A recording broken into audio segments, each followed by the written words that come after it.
more focus on carboxy anhydrase. Okay, now always remember carboxy anhydrase এর কাজ কি? carboxy anhydrase কাজ হলো interconversion of CO2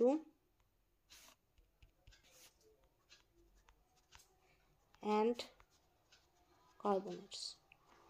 Okay, so carboxy anhydrase basically specially for used for interconversion of CO2 and carbonates. যদি CO2 বা carbonates কে তুমি interconvert করতে চাও সেক্ষেত্রে তোমার carboxy anhydrase খুব গুরুত্বপূর্ণতা আছে.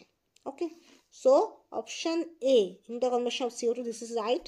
Chain regulation is not done by carboxy carbonic anhydrase. এটা carboxy বলতেছি, এটা carbonic, বারবার ভুল বলছি. This is carboxy not, that is a carbonic. Okay, carbonic anhydrase is not used to take the work of gene regulation. Gene regulation is not done by carboxy peptidase along with carbonic anhydrase. Not done. Okay, so option C is discarded. So option A is the correct answer. Okay, বোঝা গেল? First আমরা কি করলাম, carboxy পেপটাইডেসের উপর গুরুত্ব দিলাম, because আমরা carboxy peptidase সম্পর্কে আমরা বেশি জানি। এবার কার্বক্সি পেপটাইডেস কি করে, ও হলো তোমার কি করে, পেপটাইড